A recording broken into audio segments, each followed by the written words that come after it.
Hare Nama, Hare Nama eva kevalam, Kalo nasteva, nasteva, nasteva gatiranyata.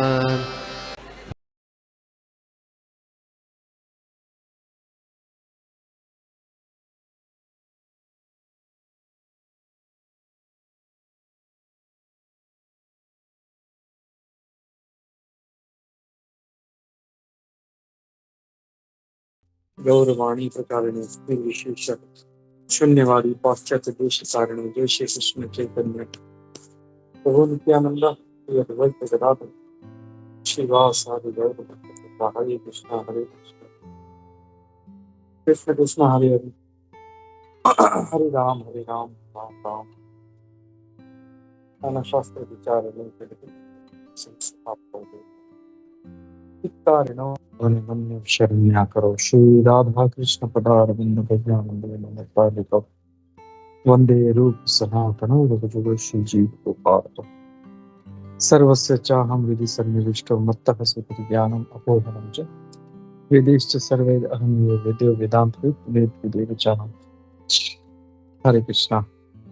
Okay, तो हम लोग देख रहे हैं nectar of devotion. My voice is clear ना माता जी? Yes, Prabhuji, it's clear. तो हम लोग देख रहे हैं नेक्टर ऑफ डिवोशन। उसका हम लोग देख रहे हैं अध्याय नंबर डिवोशन जस्ट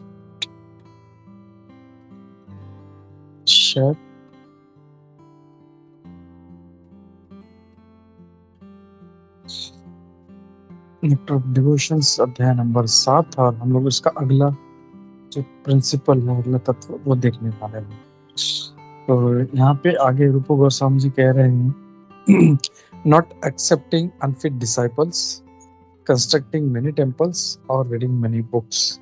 तो यहाँ पे ये एक ये है जो अयोग्य है ऐसे शिष्यों को ग्रहण न करना, फिर कंस्ट्रक्टिंग बहुत सारे मंदिरों का निर्माण करना, और या बहुत सारे किताबें पढ़ना, बहुत सारे बुक्स पढ़ना।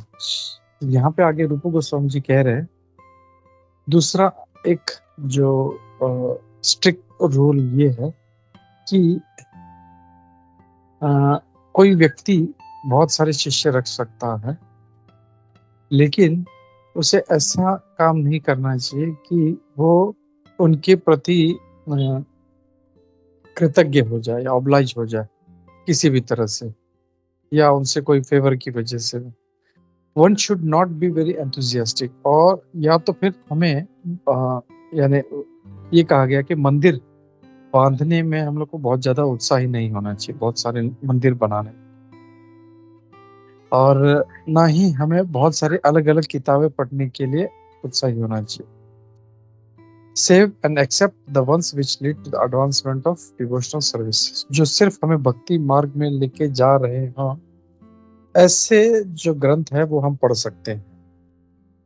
Practically if one very carefully reads, अगर कोई श्रीमद् भगवद गीता, श्रीमद् भागवतम, चैतन्य महाप्रभु की शिक्षाएं, भक्ति रसामृत सिंधु, ये सब बहुत ध्यान से पढ़ता है, तो उसे इतना ज्ञान प्राप्त हो जाएगा कि वो ये कृष्ण भावनामृत का जो विज्ञान है उसको बहुत अच्छे तरह से समझ पाएगा। तो उसे अलग अलग प्रकार की किताबें पढ़ने की कोई जरूरत नहीं है। 7वें स्कंद में, श्रीमद् भागवतम के 7वें स्कंद में 13वें अध्याय में श्लोक नंबर 8 में नारद मुनि जी कहते हैं महाराज युधिष्ठिर के साथ चर्चा करते हुए अलग अलग प्रकार के जो वर्ण और आश्रम है समाज में, खास करके जो रूल्स सन्यासियों के लिए दिए गए हैं, जिन्होंने इस संसार को त्यागा है, तो ऐसे जो है चर्चा महाराज युधिष्ठिर के साथ नारद मुनि जी की होती है। फिर आगे कहते हैं one who has accepted the संन्यास, कहते हैं कि जिसने संन्यास ग्रहण किया है उसके लिए किसी ऐसे व्यक्ति को शिष्य बनाना जो अयोग्य है वो बिल्कुल भी उचित नहीं है। दैट मीन्स अनफिट डिसाइपल्स को ग्रहण नहीं करना चाहिए। तो ये जो ऑर्डर है, ये जो रूल है, ये खास करके मतलब जो है सन्यासियों के लिए भी। हम लोग गृहस्था है, तो it is not for us but it is for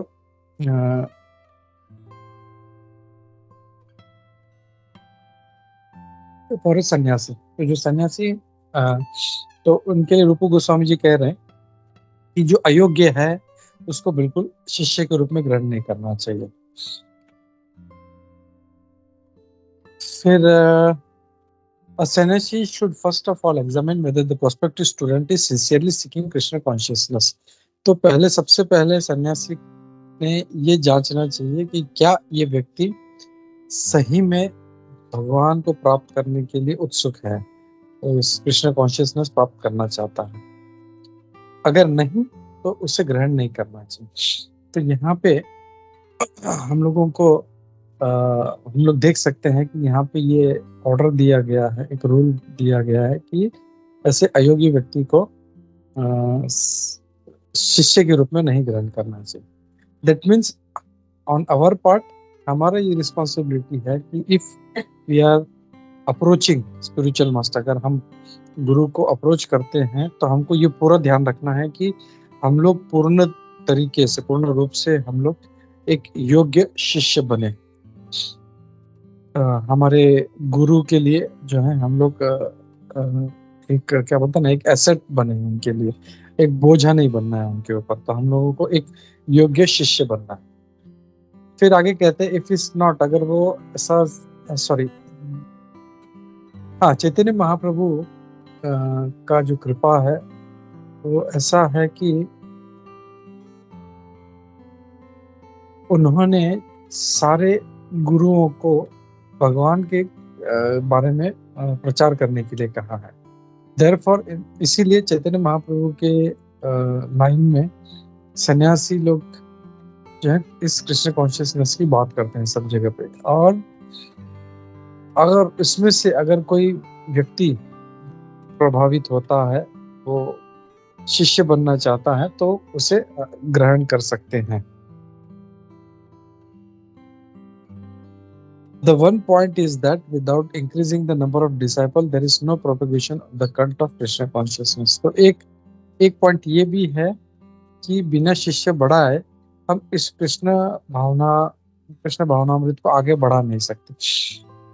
इसीलिए कभी कभी रिस्क लेके भी जो एक सन्यासी है जो चैतन्य महाप्रभु के लाइन में आते हैं, वो कभी कभी ऐसे शिष्यों को ग्रहण कर लेते हैं जो पूरी तरह से फिट नहीं हो शिष्य बनने के लिए।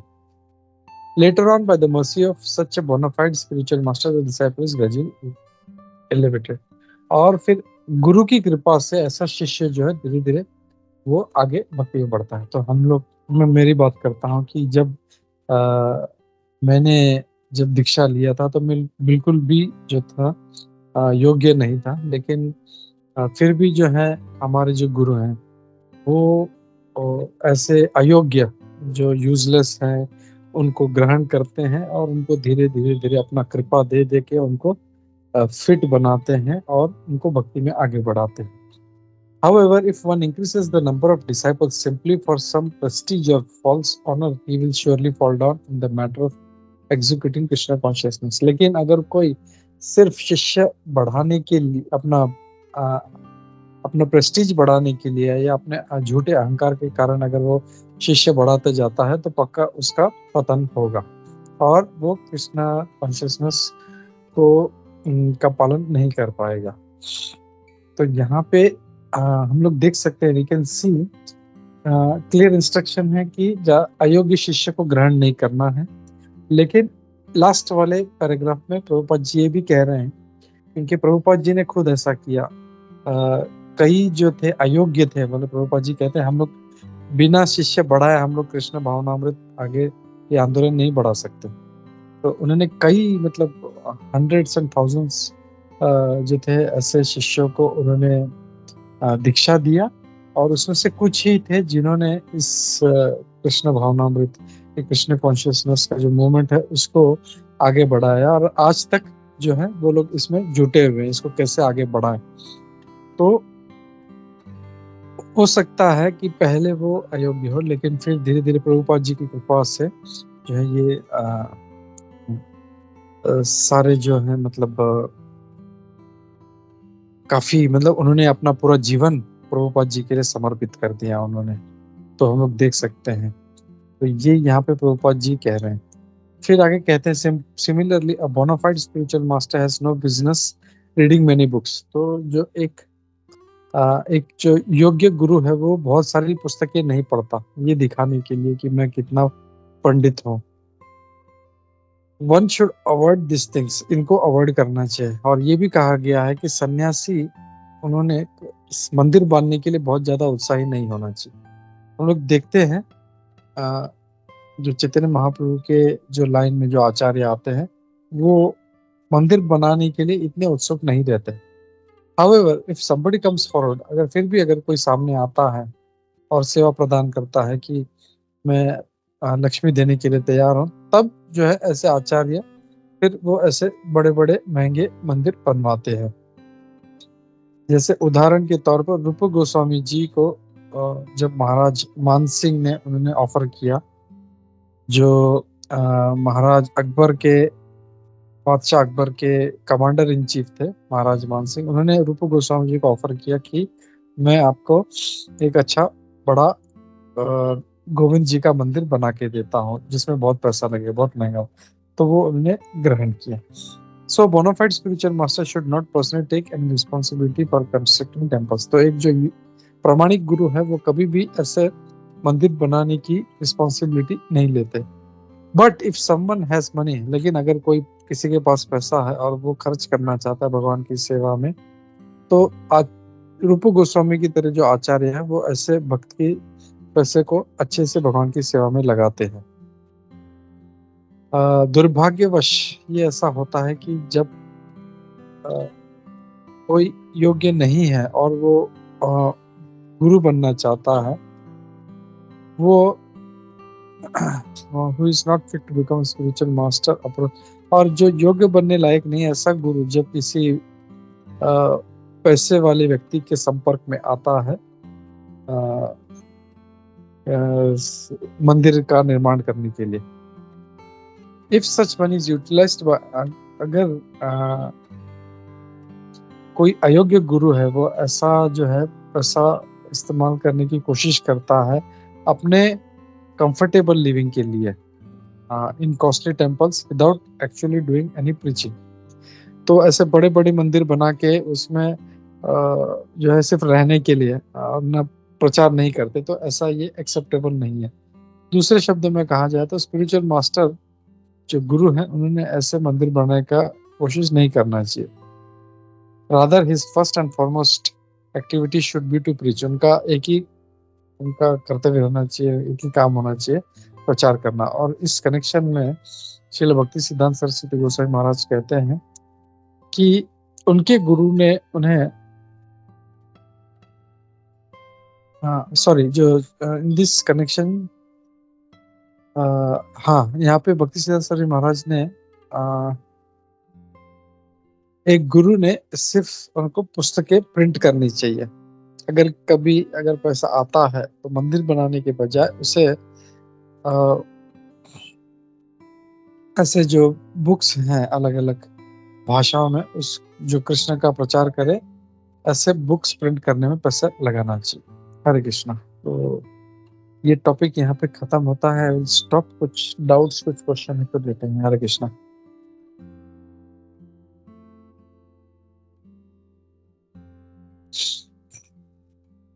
Yes, Mataji. Hare Krishna, Prabhuji. Prabhuji, is there an instance when a spiritual master has refused to take somebody as a student, as a disciple, and ayogya, actually, what are the qualities of such a person? When you say ayogya, उसमें क्या कमी है या क्या to say bad qualities है